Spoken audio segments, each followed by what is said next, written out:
Welcome back to Insights. I'm joined by ACC Professor of Political Science, Tim Kuhnlein. And Tim, we were just talking about what's going on in Syria, and we're kind of wondering if, this is something that we saw with the Baltic states where we kind of let Russia do what they want with it and we kind of draw ourselves out. So is that something you expect to happen? Well, historically we did.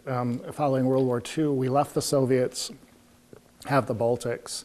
And of course, with the collapse of the Soviet Union at the end of the Cold War, the Soviets lost the Baltics. I happened to be living there when that process was happening. I was just graduated from college working at a bank in Vilnius, Lithuania. It was a scary time. And Russia, we didn't know if Russia was, or the Soviet Union was going to freely give up this land. But the Baltic states fought for their independence. It was a pretty, some 13 people lost their lives, but practically speaking, it was a pretty nonviolent secession. But in any event, now those Baltic states are part of NATO. And as I've said previously, we have troops from our base here in Alpena actually serving in Latvia to help defend that NATO line. But half of Latvia, Lithuania, and Estonia, at least in many of these scenarios, half the population is Russian, just like the Ukraine. And Russia has clearly signaled that it would love to incorporate those into its sphere of influence. It won't take it into Russia proper, but will we defend them? And I think we're seeing a similar scenario unfold in the Middle East. We basically have, it feels like, sacrificed Syria to the Russians because our fight was, even under the Bush administration, to oust, and that's been long-standing, to oust al-Assad. But we're basically signaling under the Trump administration to the Russians, you can keep Assad, let's focus on ISIS, work together to get ISIS out or contain it and eliminate it. But then it begs the question, what of Syria? Well, it'll remain kind of in the sphere of influence of the Soviet, or of the Russians, because it has been there historically. Syria has been a puppet state of Russia, historically speaking. So all the influence on the Middle East, it must tie back to something, and one of those things is probably the country of Israel. That's right. I think all roads lead to Israel. I mean, let's just think about 9/11 and how we got more aggressively entangled in the mess of the Middle East, although we've been there all along. We replaced the British influence like so many other places in the world. But Israel is, when you think about 9/11, Al-Qaeda said its primary reason for attacking the World Trade Center and the Pentagon and all that was a response to U.S. foreign policy regarding Israel. So the Israeli-Palestinian conflict, we often forget about in light of all these other problems, Iraq, Afghanistan, Al-Qaeda, ISIS, Syria, Russia, Turkey. I mean, again, it comes back to Israel. And it's a sad story. It's tragic in so many ways because when you think about the Palestinian-Israeli conflict as the center of the Middle Eastern crisis, the Jewish population obviously had its horrific experience, not just in World War II, but you go back for centuries in history. The expulsion of the Jews from Spain. Where did they go? They went to the Promised Land. And we see that reinforced after World War I and then World War II, and here we are. So what's exacerbating this problem? And of course the Arab reaction is one of resistance to Israel, especially as Israel and its footprint on this region of Palestine, what we call Israel now, becomes more domineering.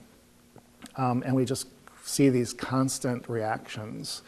It all goes back to 1967 and a war there that, in light of the Arab resistance involving Syria and Egypt and other states, Israel took a very aggressive tone, naturally, a response to defend itself. And in doing so, was victorious in defeating its attackers and has ever since occupied various territories. And it's given up some of those territories, but we see this struggle for peace in Israel. And in many respects, until we get this settled, perhaps there will never be peace in the Middle East as a whole. And so Israel is one of these countries that the U.S. has obviously taken on as an ally and given a lot of definitely. Wealth to and military assets. Our largest foreign contribution to any foreign country is to Israel. And that's by mainly to build far. up their defense.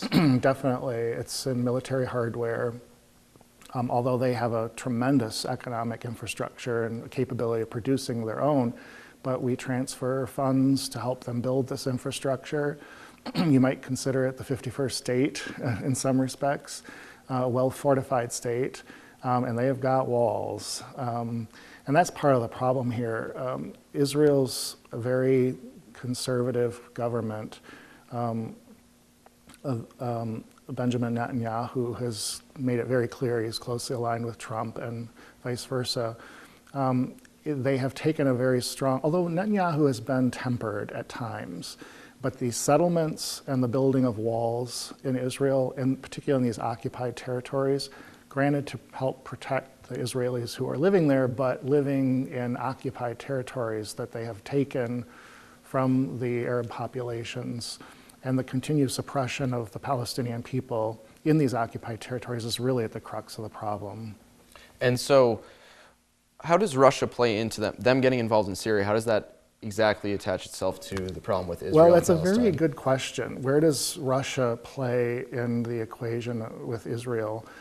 You know, and that's a lot of Jews were pushed out of Russia, just as they were pushed out of Germany or Poland or France or Spain. And so, the relationship there, Russia's very much aligned with Iran and with Syria. And the United States is probably is the largest defender of Israel. But the United States has also taken, in the last 3 presidencies, a position of, and we did from day one, the right of the 2-state solution, that Israel has the right to exist alongside Palestine. It's just that in light of all these wars, the Palestinian state has not received recognition as a legitimate power, although that's kind of changing and has been changing. Germany's recognized the Palestinian state. We recognize the Palestinian Authority over certain territories, but those lines of separation are not clear geographically because the Israeli government has taken a very hard line. They keep gobbling up more territory, and they've got a wall of some 400 miles. You can imagine what the wall will look like in the south of the United States, but we're talking about a country of 8 million people, about the size of Michigan. Imagine if we had walls around Detroit. And around Benton Harbor, because that's kind of what's happening in that part of the world.